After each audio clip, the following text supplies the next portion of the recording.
So I'm fooling around with headers again. If you didn't see that video, we did a Skunk2 header test on our S2000 basically because we had one and we was intrigued if it made power on a naturally aspirated car. Being intrigued on that one. Now I'm intrigued on this one. This has different pairing, as I talked about on the first video. Skunk2 pairs 1 and 2 and 3 and 4. This pairs them just as the factory, so it pairs 1 and 4 and 2 and 3. So we're going to go ahead and put this on, see if it makes any power, put it back on the dyno.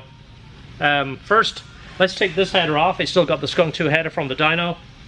Put them side by side, see if we can see any similarities, get an idea of the tube diameter. This one does have two tube bungs, which is kind of cool. One for your factory O2, one to a dyno. That's a nice idea. That's it. Let's put them side by side. See how lovely gold that is. That's a key feature. If you don't get fingerprints on this, it'll get a nice cool gold color. But if you get your greasy fingerprints on there, it discolors wherever you put your finger. So once you install any of the headers, wipe them off with brake cleaner, acetone, something, get all the finger marks off. So this header, like I mentioned, the pairing is completely different. See this?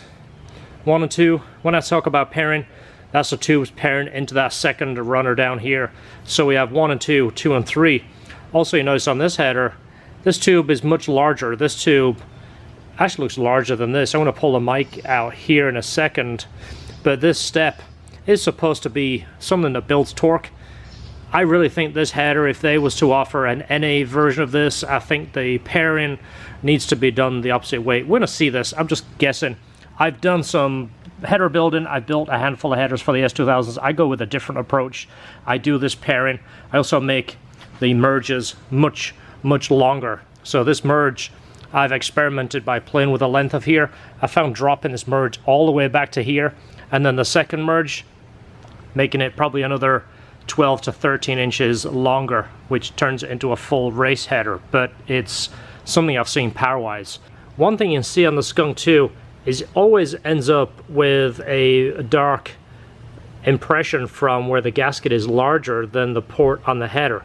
Now, we did some videos, but we did a couple where we spent the time to grind this all the way out. There is a bit of a step here. We would grind this all the way out to the black to make it emerge. Did some back-to-back dyno runs, did absolutely nothing. All we did was waste 3 hours and a bunch of metal filings in our socks. I'm going to pull the mics out. This looks bigger to me, and these tubes are definitely larger. Now you can see the pairing is almost in the same spot, even though they are a different pairing. It's almost in about, this one is actually a little bit lower down. We'll take some measurements here, but it looks maybe an inch lower down on this one. Output size is the same, it's a full 2.5 inch. I do like the dual O2s on this header. I'll talk about this header a little bit more. This is not sponsored, by the way. 1320, it's an eBay header, but it's a design from somebody else. I don't remember which it is. Everybody made a header for a while. This is called 1320. So this dimension here, we have about 44 on the 1320, a little bit larger again. Looks like around 46.5. Now tube, I want to measure this. This makes a big difference looking at this. We have 45 millimeter on the primary. Let's measure the secondary. Secondary looks to be 48. This over here, much larger. This one is 51. Look at that. That's massive. Secondary looks to be about the same. Yep, 51. Secondary on the Skunk2 is actually larger. This is 55 on the secondary. Interesting. This diameter is larger than this. It's going to be interesting to see these. Let's go ahead and throw this thing on, get it up to temperature, put it on the dyno. Let's see actually what it makes. Going to be excited about this one. So there's the factory O2 location, and then the one accessible from the side is the one that you can use for your wideband to tune. That's a great idea. I like that. We do that often when we're building stuff. That way we don't have to remove O2s to tune. So it doesn't have the same polished finish as the Skunk2, but you should still clean it with alcohol or brake clean, something, get the finger marks off. Something also important to mention, both headers fit with the factory heat shield. The black heat shield that fits here Very important to put that on. Keeps a lot of the heat away from your battery and your fuse box.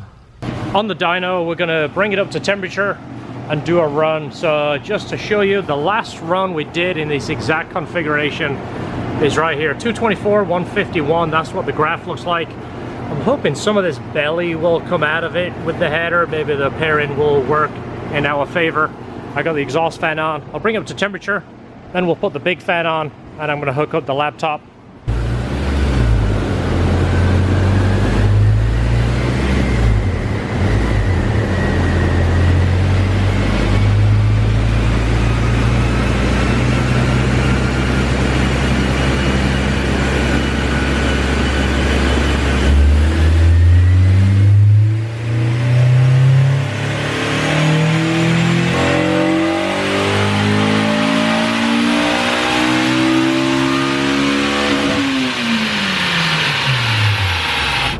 Oh, look at that.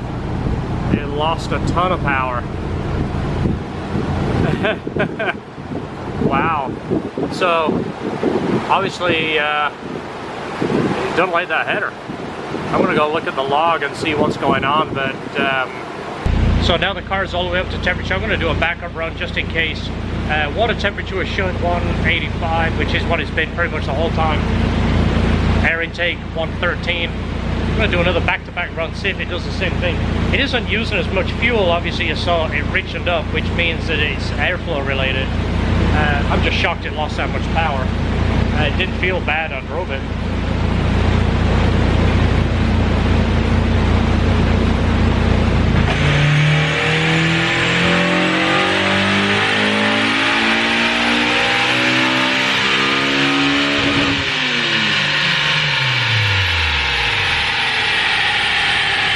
Pretty much back to back. Look at that, 211 and 212. What the heck?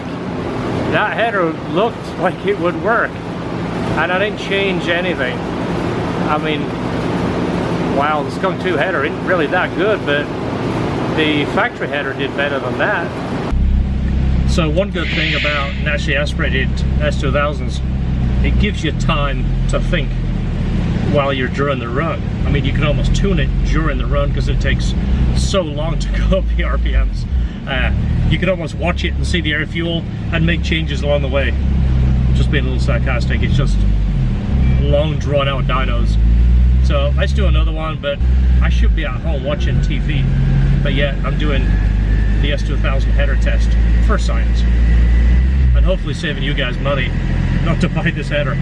All right. But I'm going to grab the camera here in a minute. I'll do the run. Let's see, we are at 182 and 112 intake air. So hit the record, grab the camera. As you see, it takes some time to go through the RPMs. 5,000.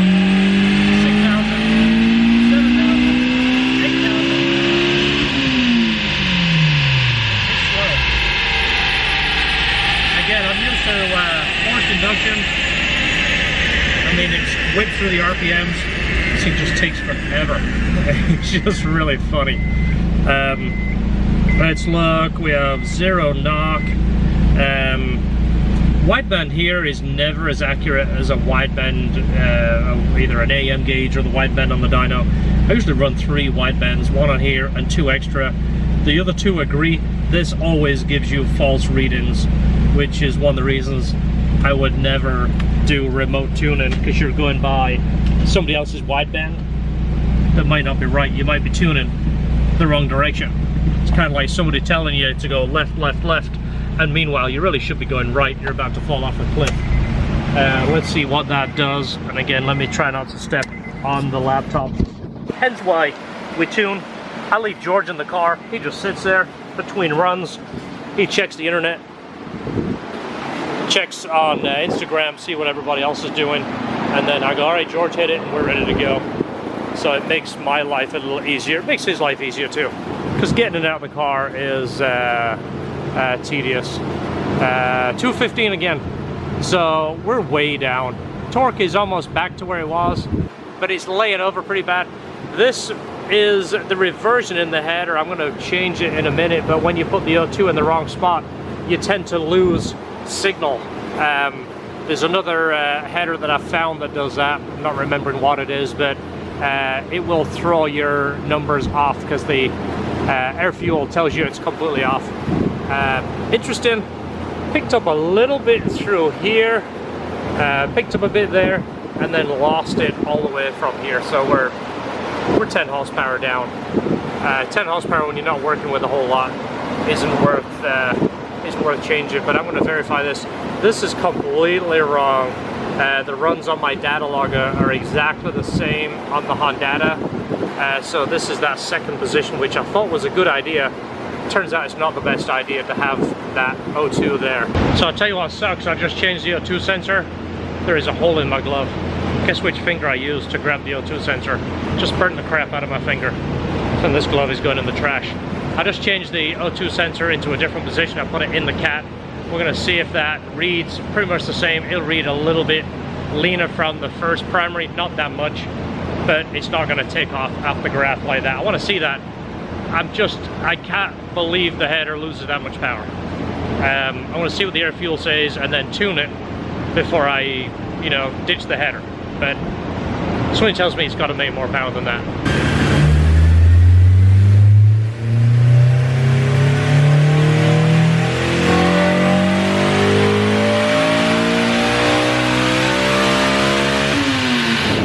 That's a lot of work getting in and out of that car. Like every time, get in, get up, get out, get up. Let's see what that says. So it's a little bit lean. It's not horrible. It comes right back to 12 to 1. It's not really costing us any power. It's got a little bit of a belly there, which is contributing from that. Might just be a little lean. It's not that far off, but that belly is massive. I think the header is just too big for a stock compression, stock cam. Alright, so it's changing a little bit.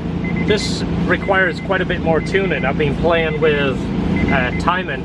I've been taking timing out. This header didn't like as much timing as the Skunk 2. And also, this header required fuel changes too, to a point where it wanted to be richer. Typically, naturally aspirated, anywhere between 12 and 13, it doesn't make that much power. You know, the difference is very small. So typically, if it doesn't make power from running lean, don't run it lean. Leaner is meaner, yeah, that's the old saying. But it also doesn't give you any tolerance for bad gas, high temperature, anything like that. So if you can make the same power on 12.5 to 1 as 13 to 1, run it at 12.5. It's safer. But this requires it running 12 to 1. I run it at 12.7, 12.8, loses power. I'll show you the graph. Right now we're making more power all the way to 7,500 RPMs, then it kind of just nosedives. And I'll show you on the big TV. Look how much we've picked up now after tuning. And it's quite a bit all the way through, especially 5 to 57. And then as you see, it loses it at top. This is the number that everybody looks at. Ooh, wow, it's 217 to 224. But it's all at the top right there. Everywhere else, it's making power. I mean, pretty much everywhere. So I'm gonna keep tweaking it, playing with it. If we can get that power back to 224, this is gonna feel quite a bit peppier than the Skunk2 header. So I got one more run to do, and then I'm gonna call it quits. It's kind of chasing my tail. I've made a little bit more on the bottom, but 7,500 up, it just kind of lays over. No matter if I put fuel in, take fuel out, put timing in, take fuel out, take timing out. Sometimes it's just about experimenting, see what it likes. Sometimes you do something and it works, sometimes it don't. Not every engine is the same, not every part is the same. So let me just check my temps.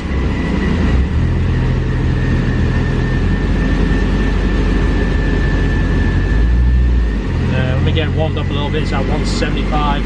Try and keep the temperatures the same, just so we can stay consistent. Dynos always feel like your tires are square, by the way, when you're going slow. 176. We just get it to 180. It's not going to make a difference, but you know. When I look at my data logs, I want all the numbers both the same. 179, okay, we're good. All right, so record this run. So again, you can have a conversation while the car is going through the RPM. It takes forever.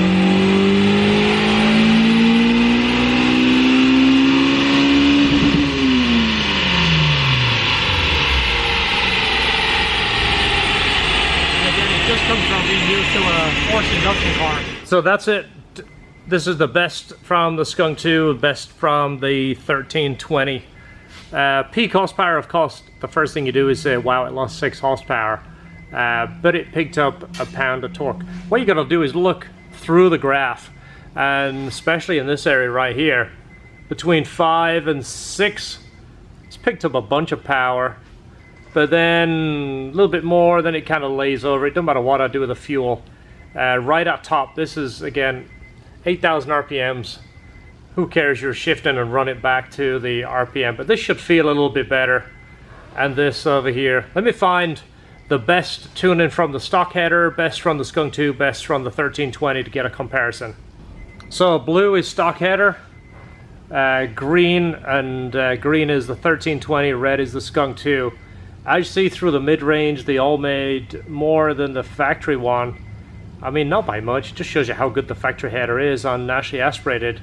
And then on the top, the Skunk 2 made more up top, which is kind of crazy. As you see there, red made a little bit of power. I mean, it's kind of all over. Again, we're chasing 3 horsepower. It's almost embarrassing when I'm talking about chasing 3 horsepower. If this was a turbo, you could sneeze and pick up 15. But it's kind of, you know, a little bit of playing around. I own a dyno. I have the time. My wife said, go play with your car. This is the kind of stuff us car guys do. Rather than going out to bars and get drunk, we play with our cars and do dumb stuff. So taking the torque off there so it doesn't look as messy. This is just horsepower. As you see, it makes power everywhere till 7,500. So which one is going to feel quicker? The red line. It's going to have more feel all the way through the RPM band. And when I say more, 5,500 RPMs, right there, 147 to 156. So pretty much 9 horsepower in the mid-range. You're going to feel that. Torque, if I take the clutter off, same thing, all the way through, makes power. 5,500, this is like the biggest gain right here. There you go, 8 foot-pounds of torque. Then it loses it right at the top, which is why the horsepower falls off. So I'll leave it on for right now, but I think I'm going to put the factory one back on, seeing as I'm borrowing the 1320. So guys, thanks for tuning in. Hopefully you enjoyed it. Hopefully it wasn't too boring. Hopefully you learned something from it. Hopefully you saved some money from it, because if I was to, unless somebody really give me a deal on the header, I'd just leave the stock one on there. Honestly, I would go forced induction, because chasing 2 horsepower here, 3 horsepower here, kind of feels like you're wasting your time, to be honest. That's just me. I would prefer to pick up, you know, 200 horsepower and be done with it, and then use the throttle to add power when you need it, as opposed to pressing the gas pedal down and then waiting for the RPMs to climb. So there it is. Thanks for watching. See you on the next video. Don't forget, enjoy your cars. I am. I've got to go home. My wife is already calling me. It's 9:15 and I should be at home. I told her I was going to work an hour late, and here I am 3 hours and 15 minutes late, and I haven't locked up and left yet.